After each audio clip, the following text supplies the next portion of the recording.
তেঁতুল পাতা আজকের গল্পের শুরুতেই আপনারা দেখতে পাবেন মেজমাকে ঘরে নিয়ে যাওয়া হয়।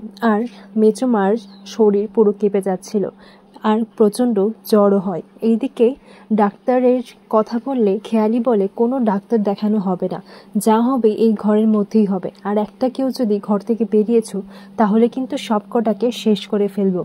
এইদিকে কাউকে ডাক্তার দেখাতেও দিচ্ছিল না। আর তুতুলকে বলে যে কিছু একটা ব্যবস্থা কর, আর যে করি হোক ঝিল্লি নয়তো বা ঋষিকে খবর দে।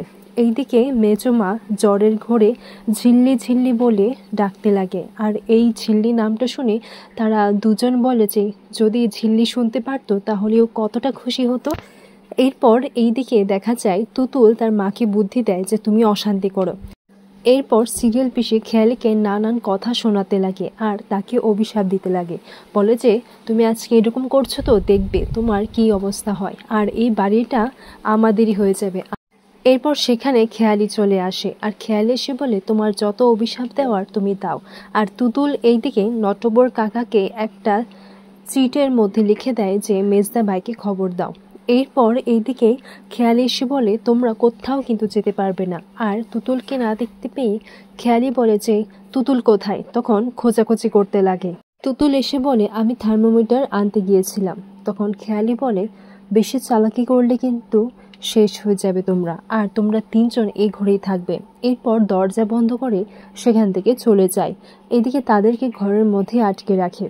আর অন্যদিকে দেখা যায় ঝিল্লি আর বাদবাকিরা সবাই প্ল্যান করছিল যে চুমকিকে কি করে ধরা যায়। আর এমন সময় নটবর কাকা গিয়ে সমস্ত বিষয়ের কথাটা জানিয়ে দেয়। এইদিকে জানতে পারে যে মেজমায়ের সাথে খেয়ালি কি করেছে।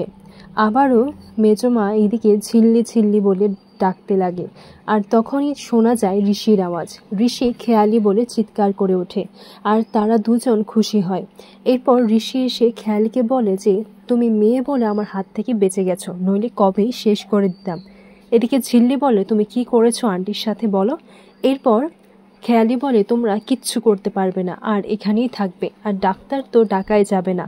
এরপর ঝিল্লি বলে শোনো খেয়ালি, অনেকবার বেড়েছ কিন্তু আর না, আজকে তোমাকে শিক্ষা দিয়েই ছাড়বো, আর বুঝবে এই ঝিল্লি চৌধুরী কে। এরপর খেয়ালির হাতটা বেঁকিয়ে তাকে শাহিস্তা করে। ঝিল্লি গিয়ে দেখে মেজমার প্রচণ্ড জ্বর, আর জ্বরের ঘোরে রঞ্জার নাম নিতে লাগে। ঝিল্লি বলে আন্টি আমিও তো তোমার মেয়ের মতো, আমি তো আছি, বলো না রঞ্জা যদি থাকতো তাহলে কি করতো, আমিও তাই করব। তখন দেখা যায় যে সিরিয়াল পিসি আর তুতুল বলে যে রঞ্জার সাথে সাথে তোমার নামটাও তো নিচ্ছিল। তখন এই অবস্থা দেখে খেয়ালিকে ঝিল্লি একটা থাপ্পড় মারে, বলে যে কি অবস্থা হয়েছে একবার দেখতে পেরেছো, আর তাও তুমি এইসব বাড়াবাড়ি করে যাচ্ছ, আজকে তো আমি তোমাকে শিক্ষা দিয়েই ছাড়বো। তখন ঝিল্লি খেয়ালিকে একটা চেয়ারের মধ্যে বেঁধে রাখে, বলে যে আজ তুমি বুঝবে যে ঝিল্লি চৌধুরী কী জিনিস।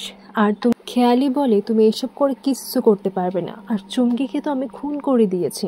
তখন ঝিল্লি হেসে বলে তুমি ভুলে যাচ্ছ আমার নাম ঝিল্লি, আর চুমকি যদি মাটির তলায়ও লুকিয়ে থাকে না তাহলে মাটি কুড়িয়ে ওকে বের করে আনবো, আর সমস্ত কিছু আমি জোগাড় করব তোমার বিরুদ্ধে।